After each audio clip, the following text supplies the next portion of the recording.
Hello and welcome to City Works. I'm your host, George Bazans, and this is a special one-hour City Works focusing on the City Fire Department as well as on a voluntary fire department from Port Stanley. On today's episode, we'll find out why we need a fire department as well as what some of the firefighters do. We will also take a look at the fire trucks themselves from both the fire departments and find out what each truck does, how it works, and what equipment is used on them, and much more. So please, stay tuned.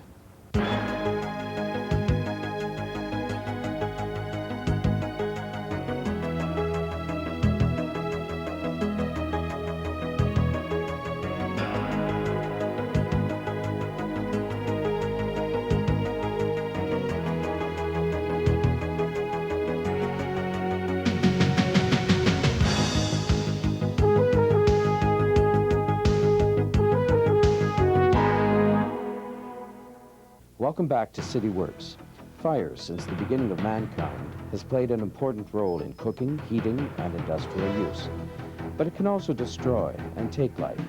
This is where the full-time or volunteer fire department comes in, both to prevent and extinguish fires.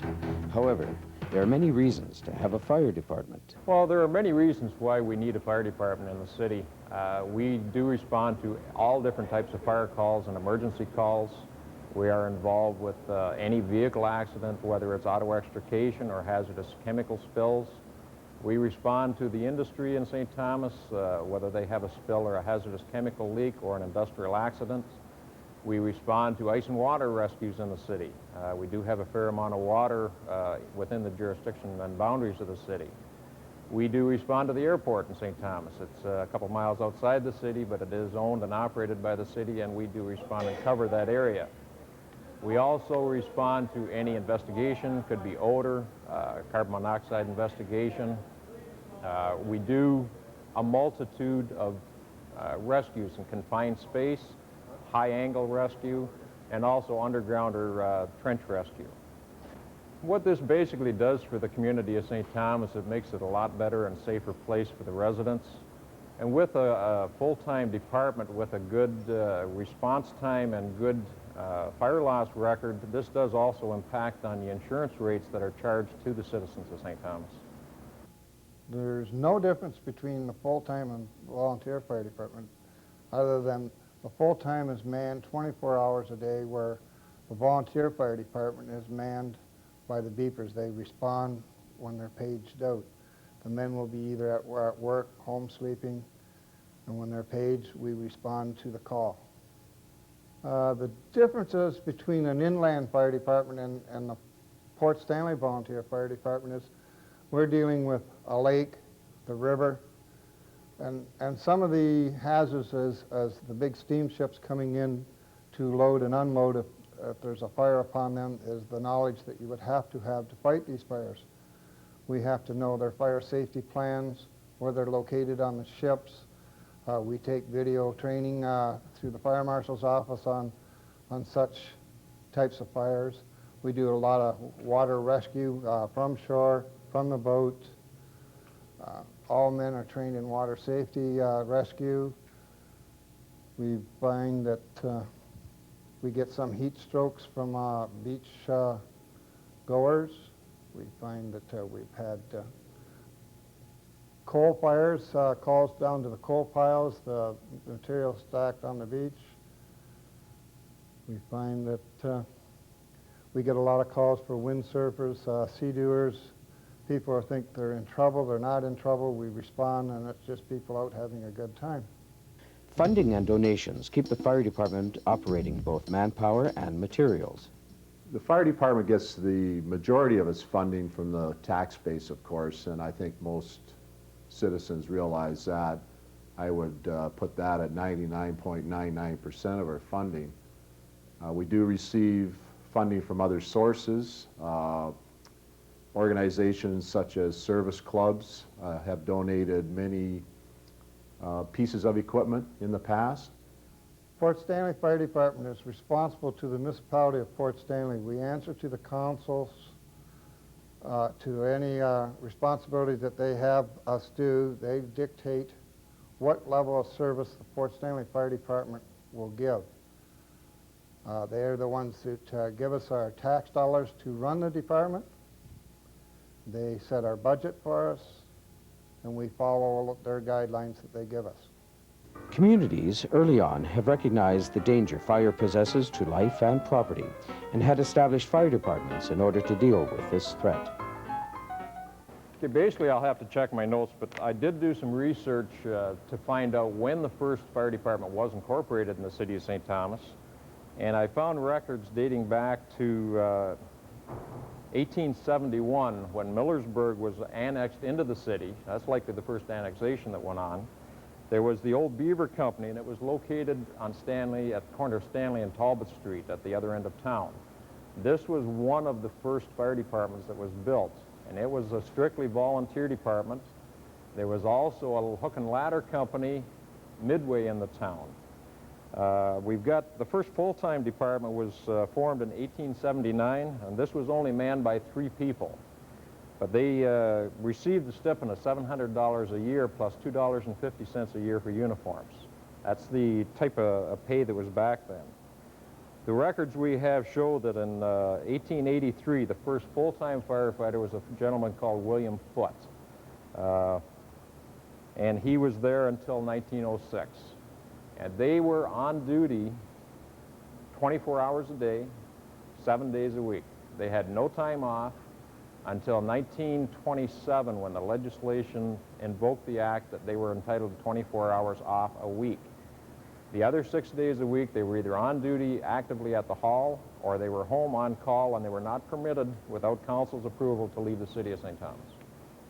Okay, again, going back to our old records, the first firefighter I can find that was designated as a chief was a W. Daniel Drake. He was the captain of the Beaver Company, and that goes back to 1859. That was the first recorded information I can find, and there is a lot of history involved around the name Drake. There is a street in town named after him up at the other end behind the old courthouse, and this was the gentleman that we have more or less marked in our history as one of the first chiefs in the St. Thomas Fire Department. St. Thomas has had its share of misfortunes and disasters over the years, and the fire department has had to respond to sometimes overwhelming circumstances. Again, the worst disaster or fire, you would look at it with myself that I would look at something recent, but I haven't. I've looked back in the record book, and the worst I can find was an incident that happened in 1887, happened on July the 15th. It was an excursion train on the Port Stanley Terminal Rail. It was coming into St. Thomas, loaded with vacationers and people just coming home. They were in collision with another train that was carrying some oil tankers. This caused a massive fire. There were 13 people killed. There were a multitude of injuries. We did have one of our firefighters, Herman Ponsford, was killed. He was on top of a shed with a fire hose. When the second oil car erupted, the flames and the oil engulfed him, and he was burnt. And obviously, he survived until the next day, but then he was one of the casualties. To me, this was one of the most serious incidences we've had. Before that, there was, in the old downtown, there was a fire where it was just more or less bucket brigade, and part of the downtown area did burn. But this was the most serious one with a loss of life and injury. Okay, I guess really, if I look back at recent history, one of the major fires we did have, we had a call just down the street to Lyle Cook's Automotive. They had a gasoline tanker inside that it had some damage to the valves. They put the truck inside overnight, and during the night the valves thawed out, gasoline started leaking, and unfortunately the gasoline started to run down the sewers. We had I would say 15 to 20 calls on that there was a huge fire going. What had happened was one of the overhead heaters had come on, had sparked, and had ignited the tanker in the shed. And while we were there fighting the fire, and we had all our callback men, all off-duty staff were here, a mile and a half away, the pollution control plant blew up. And this was because the gasoline had leaked down the drain, down the sewer, and when it hit the pollution control plant, a spark there ignited it, and it caused a further $1 million damage down at the pollution control plant. We were very fortunate that those fumes did not come up through a lot more of the homes in the city on the way down to the pollution control plant. We could have had a major, major disaster. The fire department does more than just put out fires and attend accidents. It provides a wide range of services, including educating the community on fire safety. Okay, well, the other services that we provide, there are a multitude of services. In our Fire Prevention Bureau alone, we do have an Fire Prevention Officers Association of Elgin County. These gentlemen go around and they do all the inspections on the buildings to make sure that they're fire safe. We do complaint calls from any resident. If they have a concern, we will go out and inspect their building, inspect the premises. We incorporated several years ago in the schools the Learn Not to Burn program. This is from pre-kindergarten right up to grade 8. We have worked with the Elgin County Board of Education and the Roman Catholic Board of Education to implement this program, and the fire prevention officers in St. Thomas and the firefighters helped with fundraising and instruction in the different schools. Another program that we got involved with last year was called the TAP-C program. This is a program where we deal with fire starters, juvenile fire starters, any place from the age of 2 up to around 12 or 13. These children usually can be helped. They are recommended to us. We go through a program. We don't reward them for what they do, but we try to show them the danger. We can show them some burn victims that we have actual photos from the burns units, and this has a traumatic effect on some of the children to show what could happen if they got caught in a fire. We also have different fun type of activities in the department. Our members have taken over the St. Thomas Fire Muster. It's one of the biggest fire musters in Canada. It's a 2-day event on the Labor Day weekend held at Pinafore Park.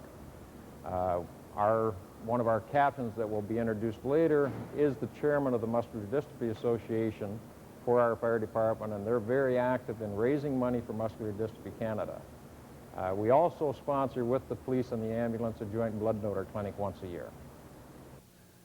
We do once a year our fire prevention at the arena, where we do awareness to the public for smoke detectors and fire safety, and any general questions the public would have on the structure of the fire department or concerns of fireplaces, chimneys, how often they should be cleaned, how often should they be inspected. Charities and community groups also benefit from the fire department and its personnel through fundraising, lending support, and community events. The firefighters aren't just involved in the job, they're involved quite a bit off the job as well in community projects.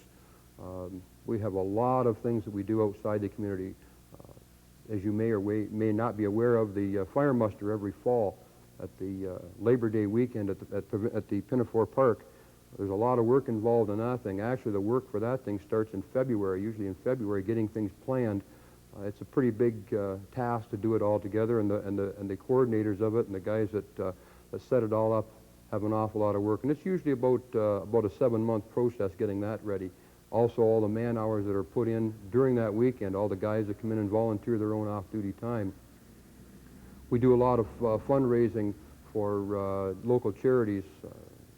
Like a lot of other groups, we run bingos out of the local bingo hall. So we run one bingo a month, and that requires a lot of people to go out and operate that. We donate money to different charities.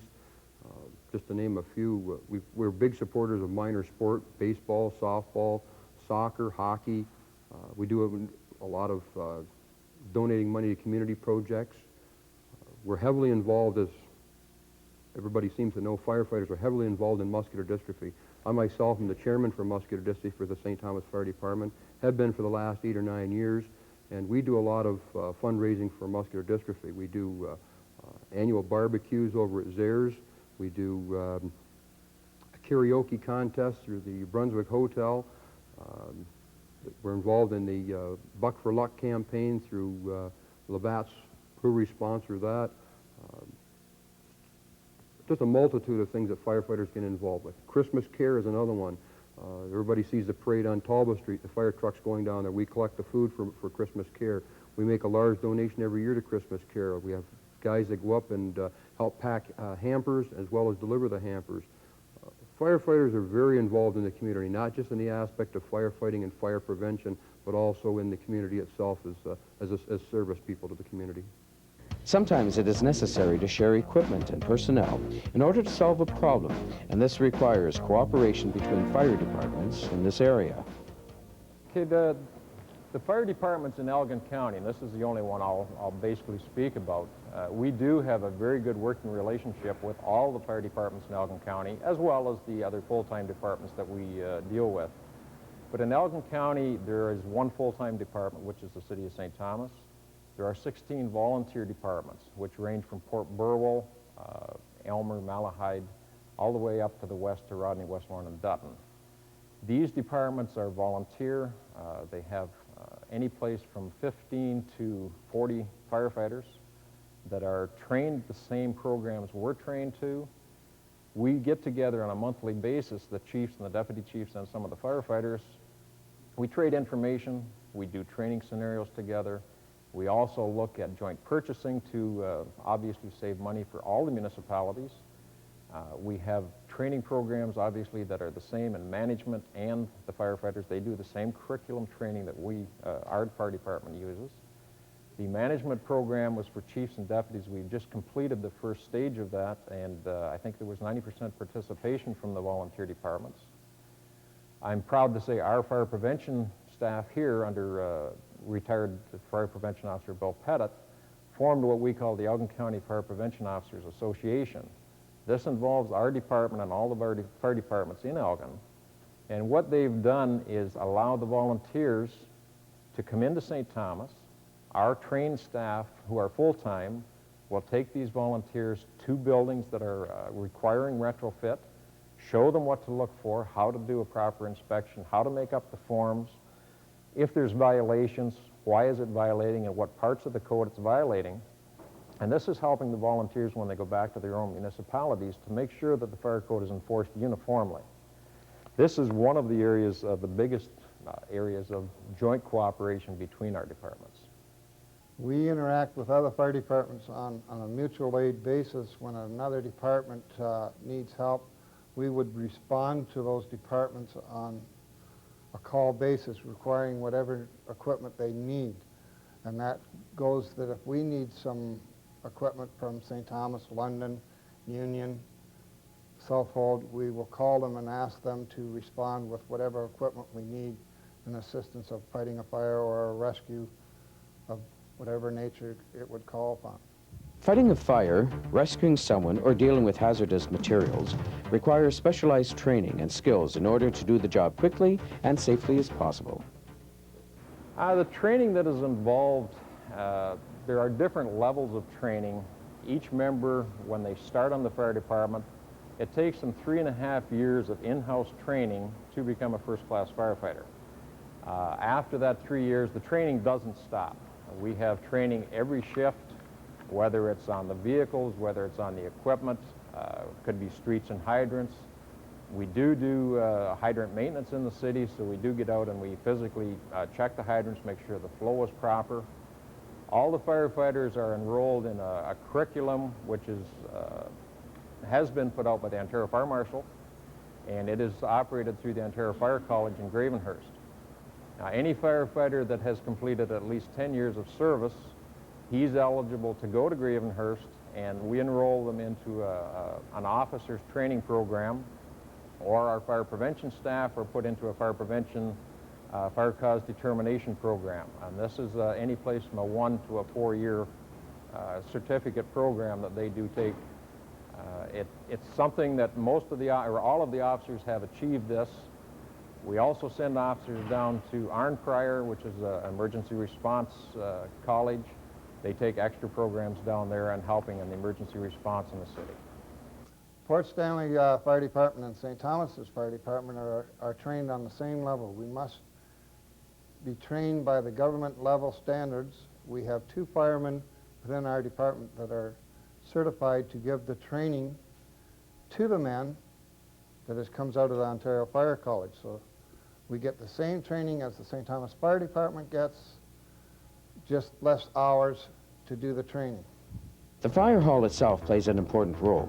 It is where all the equipment and vehicles are stored and maintained, as well as where the firefighters work and train. This present building here was built in 1973, and it replaced the building that was on Southwick Street. Unfortunately, that building has been torn down, and that building was built in 1882. So it had quite a varied history and record. But this building is very functional for the purpose we have. It's blended into the community with the architecture and the design. And this houses the total complement of equipment we have in the city of St. Thomas. This is the only hall we have. Just a little bit about the building here itself. The building is basically divided into three segments. We have the living quarters for the firefighters on the east side on the west side of the building. We have the central area, which is the apparatus floor where the vehicles are all housed. And on the east side of the building is the dispatch office and the administration. All the housekeeping duties in the fire hall, the normal housekeeping duties, are not contracted out. The firefighters themselves do it. It includes all the chores such as cleaning washrooms, washing and waxing floors, keeping the kitchen clean. The guys come out here on the apparatus floor, they wash the floor down, they sweep it, they hose it down. We've had people come in here for tours and say that these floors are clean enough you can almost eat off them, except when the trucks come in off a call in this kind of weather, they get pretty sloppy and messy. On the far side in the administration office, again, it's housekeeping duties, sweeping and vacuuming floors and carpets and cleaning windows. Even in the summertime, the grounds around the fire hall are maintained by the firefighters. Just this past summer, they completely remodeled and redid all the gardens around the fire hall and all new shrubs and bushes. The firefighters are the guys responsible for keeping the place as neat and clean as they possibly can. Really, when you stop and think about it, we spend half of our lives here at the fire hall. The firefighters work a 42-hour work week. You know, they spend a lot of time here. We spend probably just as much time here on the building or on the job as we do with our families. So we take a certain amount of pride in keeping the place as clean as we can because we live here. And the fellows that work together on the crew are like family. Like this particular crew that I'm with right now, I've been with these fellows for a little over a year now. And we've become a little bit of family. The fire department has to respond to a wide range of calls for help. There are, however, calls that occur more frequently than others within the city. A typical call in the city, like I say, there's a multitude of calls in the city. We do anything from fire calls, investigations, auto extrication calls. Unfortunately, we also get calls that we can't respond to, which are animals up in trees or posts. We do not do that because we feel this endangers our men. But a typical call, I would say, would be to a resident, an individual or single-family home. Most of the calls we get are for improper use of smoking material, kitchen hazards, possibly unattended cooking materials. Somebody will put something on, they'll walk away for a minute, forget about it, and before we know it, we have a fire. Typical call to a volunteer fire department at Port Stanley is a small house fire, chimney fires, the odd medical call. The biggest disaster that I can remember since I've been on is the Clifton fire, where we fought the fire for 2 days and 1 night. Fire regulations are in place to help prevent fires in a home or business. These regulations have been put in effect by the province to ensure uniform standards. Okay, the fire regulations in each city are exactly the same. All villages, municipalities, incorporated towns all come under the Ontario Fire Code. This is put down by the Ontario Fire Marshal's office. It's enforced by the fire departments. If they don't have a recognized fire department, it's the clerk of the municipality that is invoked with the responsibility. We are designated, the chiefs of the departments are designated as fire coordinators for the government. The only difference in regulations, a city can pass bylaws. If the bylaw is more stringent than the fire code, it would take precedent over the fire code. But most of the time, the fire code is the authority that we go to and look at. Municipal bylaws are more or less an after fact. To help a community prevent fires, some fire departments have a fire prevention office to educate the public on fire safety and inspect buildings for fire hazards. Okay, this is the Fire Prevention Office, and our function here is to prevent fires, to save lives and limit the amount of property damage in St. Thomas through the prevention of fires. It's more important than putting out the fires, as far as I feel, because it's always more important to prevent the fires than to put them out after the fact. When we put them out, we've actually failed at that point. The two main parts of this function is one is public education, and along those lines we do public education in schools. We have the Learn Not to Burn program in place in our schools, and this basically teaches the children 22 different fire safety behaviors, such as stop, drop, and roll, and crawl low under smoke, and so on. These are a CAN package in which the teacher has the teaching plans and everything in place, the artwork in which to teach the children. We also have a program called TAP-C, the Arson Prevention Program for Children, in which we talk with young fire setters. It's a program in which if the child has more than a normal fascination with fire, then he gets professional help through a psychiatric assessment, and he gets fire safety education through this department. We also do industrial training. We train factories, factory personnel as far as fire safety, use of fire extinguishers, storage, access to access, and so on. This is, and we encourage them to have fire safety plans so they have a definite, predetermined course in case there's an emergency in the building that they can do. We have fire safety talks with the public, and we have put on seminars with regards to some changes that have recently occurred in the fire code. Now, the other arm is an enforcement of the fire code, in which we have a set of codes. This little red book, which is the fire code. Basically, it's a minimum set of fire safety standards for the province of Ontario. Now, this is standard throughout all of Ontario, so all municipalities should be the same.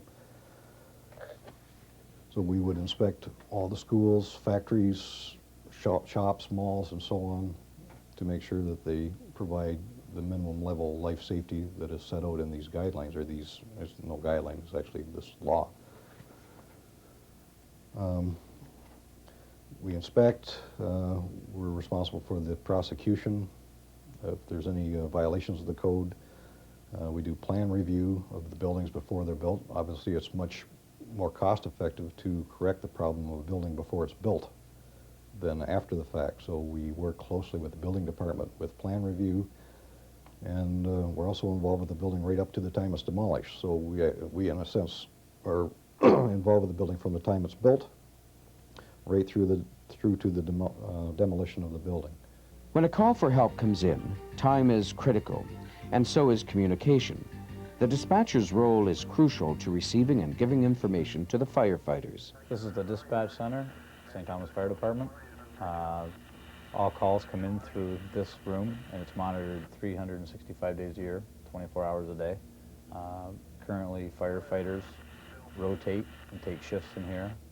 As of January 1st, 97, we hired 1 dispatcher. And in April, we'll be hiring 3 more, so that each group here at the hall has 1 dispatcher permanently. Any calls that come in, we take through the phone. We have a communication system that we call out to the guys on the floor and dispatch them to whatever address we're given.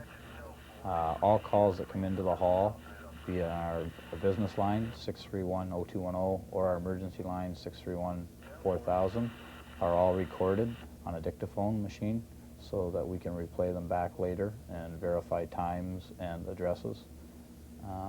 In this room we have maps of the whole city, and they're broken down into a book, a running book, so that the dispatcher can quickly give information to the trucks on the way to the fire scene.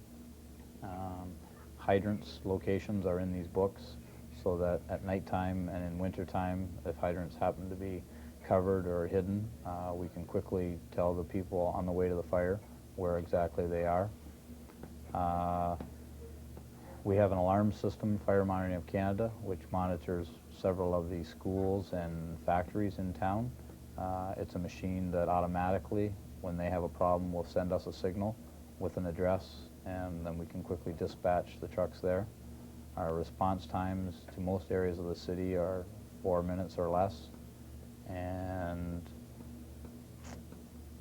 basically that's about it. We handle most of the everyday duties. Most calls come in here for either be it emergencies or for fire prevention, and it's the job of the dispatcher just to pass those along. On the console here, we have these buttons here control 3 different radios. We have our fire channel, which all the trucks and dispatch are on, and the fire marshals is a backup channel. If the fire marshal's in town and he wants to talk to us, we can go to that channel, and this is what we call a mutual aid channel. The volunteer groups in the areas around us will be on this frequency, so that if they have something major, we are in charge of mutual aid. Our fire chief is in charge of mutual aid, so we will monitor it, and then we can speak on their frequency to them. When we receive a fire call here on Wellington Street, when the trucks exit, we'll flip over this switch here, controls caution lights, which will tell passing motorists that the trucks are about to exit. This red button here is a Opticom switch. There's a device outside the front of the fire hall, which will then activate the lights at the corner of Wellington Street and First Ave, causing them to go green, so that as the fire trucks go down the street, they obviously don't have to wait for a red light.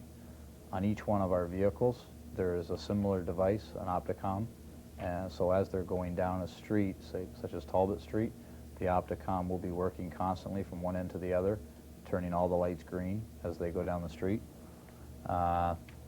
We can activate from dispatch. It's the dispatcher's job to open all the doors, obviously before the trucks go out. Once they go out, we close the doors.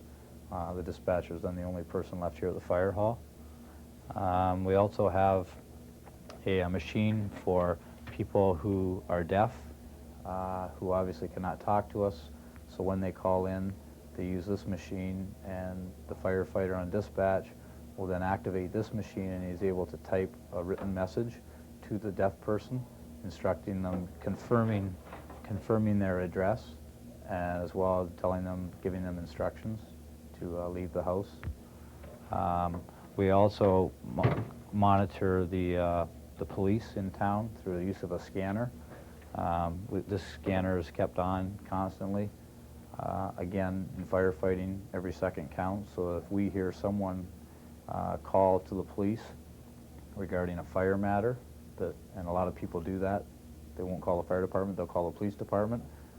If we overhear this, then we're able to respond quicker and get the trucks there instead of waiting for a call from the police. This machine, again, back here is the Fire Monitoring of Canada, and that's for the industries and schools in town. We also have now a pager system. Just as of January 1st, '97, the fire department is now doing paging for the city of St. Thomas. After hours or during the day, if someone at City Hall has to be paged, we receive a call here and we actually do the paging to contact them. This machine here is just a flashback of what call, the number, the tracer number. So when someone calls the fire hall, we actually have the number. It's actually a good thing. We know where the call is coming from, and if we have to get hold of them, we can call them back. The video, the TV in the corner there is a video monitoring camera that videos the back of the hall. Again, the dispatcher is the only one who's left in the fire station at night when the trucks go out. So we can then keep an eye on the back doors and make sure that they're all clear and that no one's gaining access to the building. The red phone in the corner, we have a phone for emergency backup when there's a power failure. And this is dictaphone machine is very important. It's a smaller device similar to the big dictaphone machine, but this one allows us to immediately replay our last telephone call. So if we weren't sure of an address or a name, we can actually play it back right away and to verify it. We have seen some of the personnel and equipment in the fire hall, as well as how calls are handled through the dispatcher. But it is the firefighter in the trucks that the public sees in action. Each truck is equipped with many firefighting and rescue devices, and each firefighter has specific duties and responsibilities that must be carried out as quickly and as efficiently as possible. Right now, three of our shifts are only having 8 people on them because the city's in the process of hiring radio telephone operators to do dispatch duties. So most of the shifts right now only have 8 people on duty. Those 8 people, we break them down to different responsibilities and different job titles. Myself, I'm the captain in charge of the shift. I have a junior officer, a lieutenant, who is in charge of usually the interior firefighting operation. I take care of the exterior. The 3 vehicles, the one I'm leaning on, and there's the one beside me here and the one behind, they're the vehicles that respond, the first 3 vehicles that respond on any fire call that we have. Each one of these vehicles has a driver. It's the driver's responsibility to get the vehicle there safely as he can, as rapidly as he can. And once we arrive on the scene, they all have different job tasks, which they'll explain to you later on. Typical day around the fire station, there's a lot of housekeeping duties, truck maintenance duties, making sure the vehicle is ready to go at a moment's notice, equipment checks. We have to, every day the vehicles are completely checked, breathing apparatus is checked, all emergency gear is checked, just to make sure that the vehicle is functioning and the equipment is functioning, because when we need it now, we don't need it yesterday. The vehicle I'm leaning on is the command respond vehicle. It is the first vehicle of response. Typically this vehicle will have a captain and the driver, or the officer in charge of the shift and a driver. This vehicle houses a lot of equipment. It takes care of, it has inside of our, any equipment we use for auto extrication, ice and water rescue.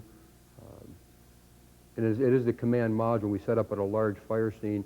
It's the vehicle that we use to run our incident command out of, that we can coordinate the fire department agencies plus all the outside agencies that we may have responding at this particular call as well. I can go over some of the equipment that we do carry on the truck. Some of the basic equipment down this side of the truck would be the generator would be the first compartment, and then the second compartment we have what they call the ram fan, and what that is a gasoline powered fan. It's just a big fan, a smoke ejector, and what we do is we set that up, we start the motor on the fan, and it blows about 100-mile-an-hour wind up into the house. And when you blow the air into the house, pressurizes the house, and the smoke is dissipated out through the windows and other areas. This is better than our old system. We still do have quite a few of the electric fans, but the electric fans don't have the power that the gasoline-powered fan has, so it's much quicker. The ram fan set up in the front, and then it blows the smoke out of the house and makes it clearer and easier for us to get in. Makes it quicker for us to do a rescue.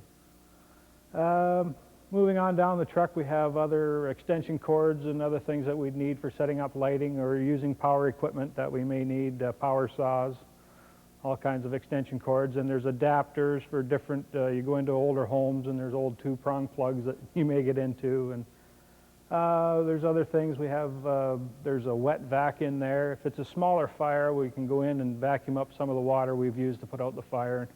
We do try and make the home as livable as possible after we leave.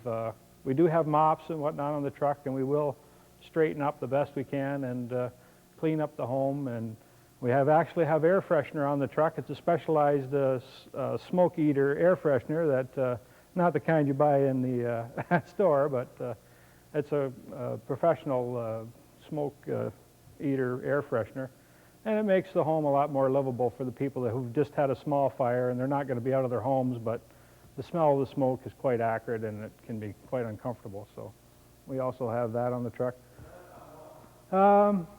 We also have a lot of spare air cylinders on the truck that are used for our Scott Air Packs, of course. The Scott Air Packs will only last about 20 minutes, so if one firefighter is in the fire for an hour, he'll need 3 tanks an hour to stay in that fire. So, and if you get you know, 7 or 8 firefighters all in there all at the same time, then you can go through a lot of bottles. So we have a lot of spare air bottles on the truck to keep us working. We have the chainsaw and other extrication equipment. It's a specialized chainsaw that you can cut through the roof of a home to vent out the smoke and heat, or to get at the seat of the fire to put the fire out. There's also a cement saw in there that, or metal saw. It's used for both, just for any extrication work that we may have to get into. Some of the other equipment that we have up in here are our hazmat spills. We have special absorbents that we can put down for gasolines or oil spills or any other chemicals that that would need to be cleaned up or contained. Basically, is what we're trying to do is contain the area. And if it's a larger spill, then the Ministry of Environment, of course, would have to be called in. We have mats and that we can lay down over the sewer grates so that the chemicals don't go into the sewer and don't pollute the waterways. We also have different chemicals that we have in the truck that we can use to wash ourselves down. If we've been into a hazardous situation where you get yourself covered in chemicals and whatnot, we have a setup that you can stand in and scrub down in and decontaminate the firefighters themselves after they've been in cleaning up an area. So that's helpful for us. We also have different extrication equipment. Mostly on the other side of the truck is our auto extrications for car accidents, getting victims out of car crashes. Of course, the biggest equipment over there that everybody hears about is the Jaws of Life, which we have, and we can use to cut the car open, pry the doors open, basically open up the vehicle so that either we can get in or the ambulance attendants can get in to attend to the victims or actually extricate them from the vehicle. And there's different equipment that we have over there for doing that work. There's blocking for blocking up the vehicles. There's all kinds of, well, there's basic hand tools that anybody would have at home, and you get into the heavier sledgehammers and axes and certain type of pry axes that we have over there for that type of work. We also have the airbags, the rubberized airbags if we need to lift a vehicle that's heavy, and we just pressurize a rubberized, they go in flat and then you blow air into them. They're just like blowing up a large balloon, and they blow up, and you can lift a large amount of weight with those. And you can stick them in around the vehicle and either use it just to stabilize the vehicle or you use it to lift the vehicle up. The tanker truck that we have here was originally our 85-foot elevating platform. The elevating platform apparatus was stripped off of that particular chassis and put on a brand new 1995 Freightliner chassis, and the chassis that we have for the old elevating platform was taken out to Alberta, and it was converted into a tank truck. It has, like I say, water tanker on it, water tank capability, and carries 2 porta-tanks as well. When we have initial response in the county areas, we call them county areas, but they're in the city still, we have to have a driver that drives that vehicle, and his responsibility to set up the porta-tanks and to supply the water shuttle service for us. Basically, that truck was not designed to be a tank truck. It was converted to provide us with tanker capability. This is what we call unit number 3. It's one of our pump trucks. When we have any fire-related call, we take the 3 trucks. This one is usually in the middle. 99% of the time, if you see us going to a fire call, this truck will be the middle of the 3 trucks. The reason for that is the rescue truck carries the officer in charge. They can proceed to the fire if it's anything of any substance. This truck will stop at the hydrant. The truck behind it will pull up behind it. We'll pull the hose off of this truck to the hydrant. We'll proceed down to the fire, dropping the hose as we go off of the back of the truck. At the fire scene, the 2 gentlemen, 1 or 2 gentlemen, depending on how full the shift is at the time, will exit off the rear of the truck at the jump seats, pull one of the hoses or both hoses off of the back end, and proceed into the fire. We'll engage the pump once we've stopped. I'll get out and I'll pull a couple of different levers in which to supply water to the lines that they have pulled off of the back so that they can get water up at the nozzles. Once I've got some primary settings made, I'll go back, finish pulling some of the hose off of the back of the truck that's been laid out behind, bring it around to either this side or to the passenger side of the truck, connect the hose to the truck, and I'll signal the fella that's still down at the hydrant to open up the hydrant, which will allow the water to come from the hydrant up to the truck. Once I have water coming into the truck, I can cease the water coming from the tank into the pump, and I can now take the water coming from the hydrant into the pump. The water coming into the pump is then fed out through the different lines to the firefighters at the fire scene. The lines could be anywhere from a 38 millimeter, which is an 1.5 inch line, anywhere up to a 2.5 inch line, which usually takes about 3 to 4 people to handle. Depending on the line, the gauges here are to set different pressures at, depending on the size of the line, the different pressures for different lines. Also, 2 of the larger gauges tell me how much water I have in reserve coming from the hydrant. So if I need to put more lines out, it tells me whether or not I have enough water coming into the truck to be able to feed those lines. There's also, I don't know if you can see it or not, there's also a gauge on the side of the truck that will tell me how much water is in the tank remaining. So if something happens, we don't have a hydrant connection, I can inform the officer and let him be aware of the fact that I am starting to run low on water in case somebody happens to be inside or something. Rather than running out of water and getting caught inside, they know ahead of time, so in case they have to be pulled out.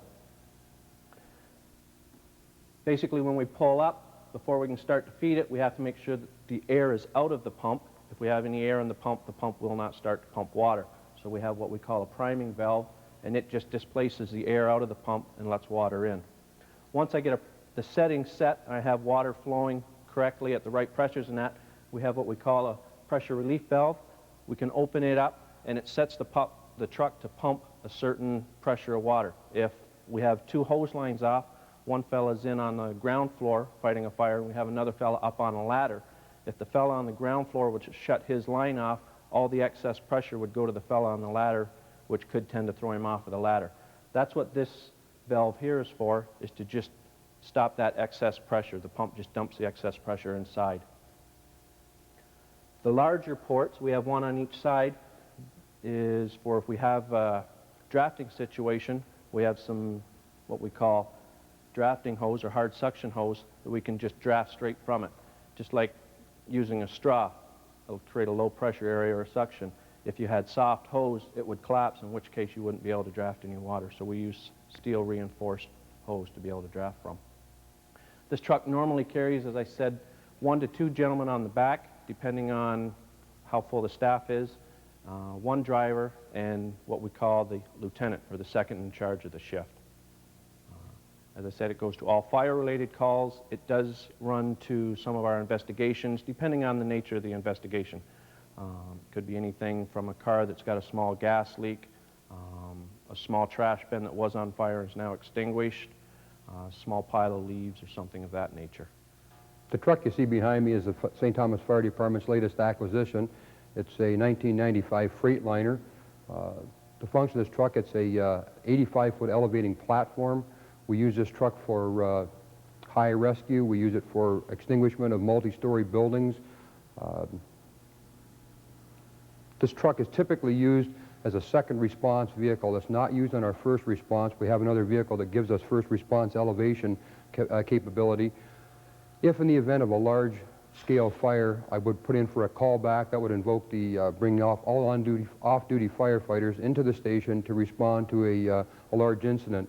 This vehicle then would be brought to the scene by one of the off-duty firefighters, and we would be using it then for a specific task that we require for a rescue, or in this case, usually those type of fires don't require rescue.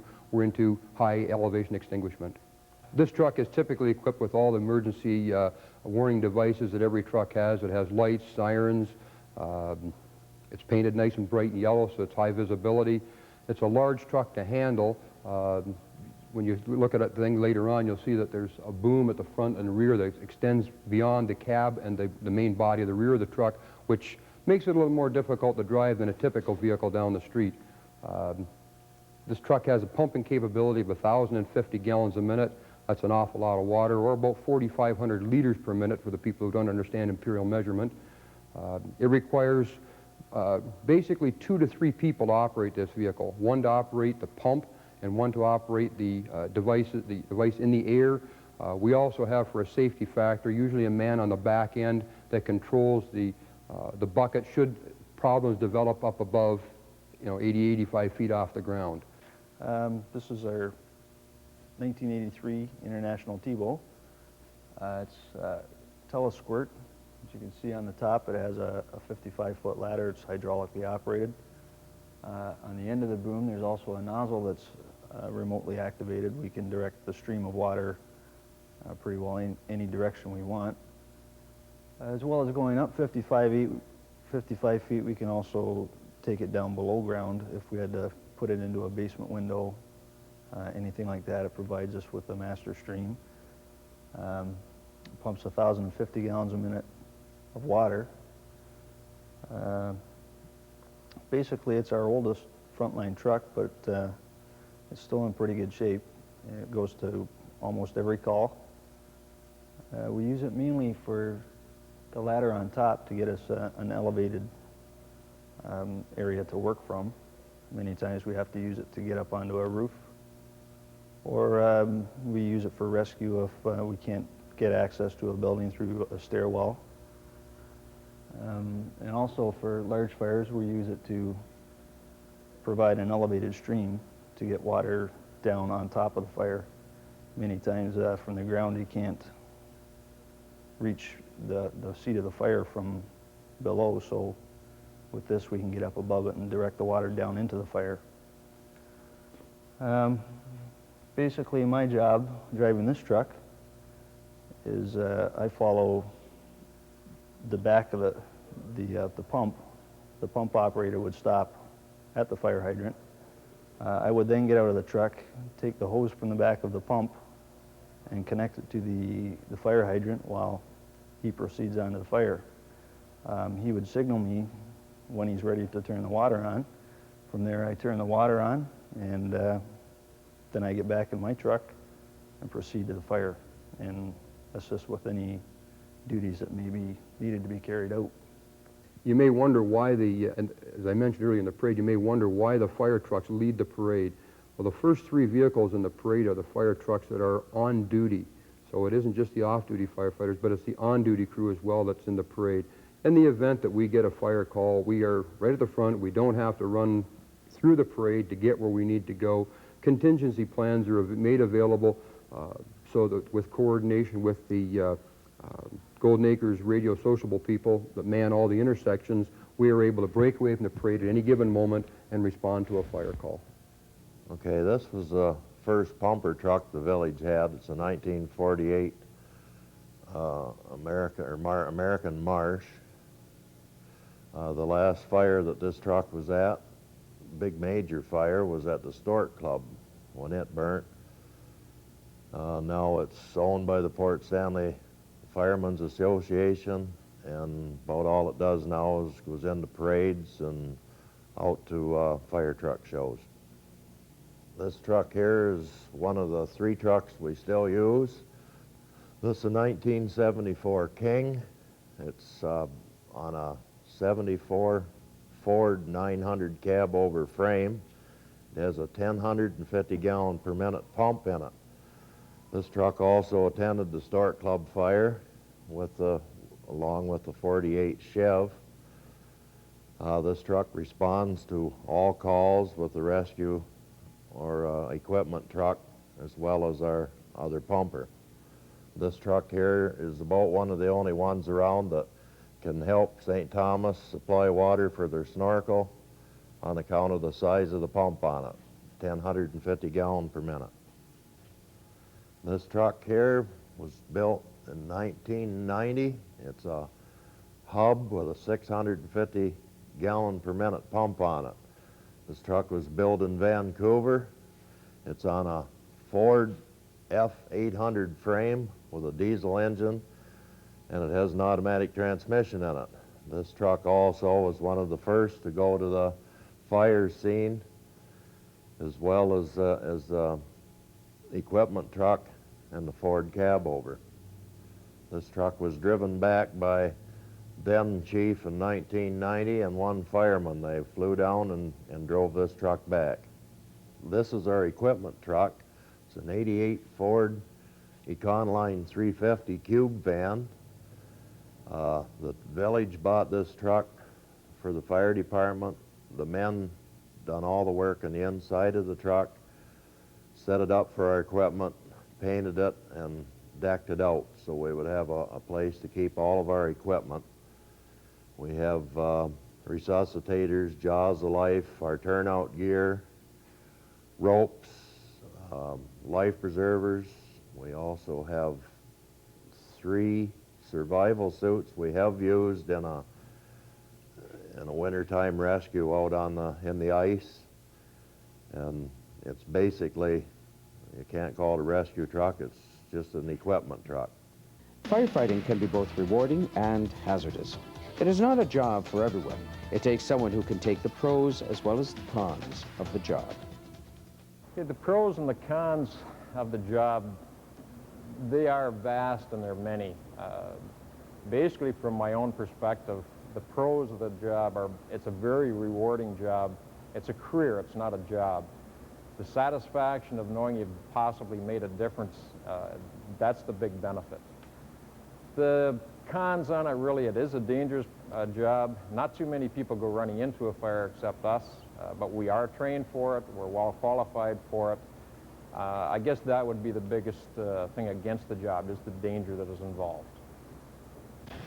It is, of course, important to be fire conscious and make sure that your home or business is up to current fire regulations and that you have the appropriate safety devices such as smoke detectors and fire extinguishers. But should the need arise, it is at least comforting to know that the fire department is there to help.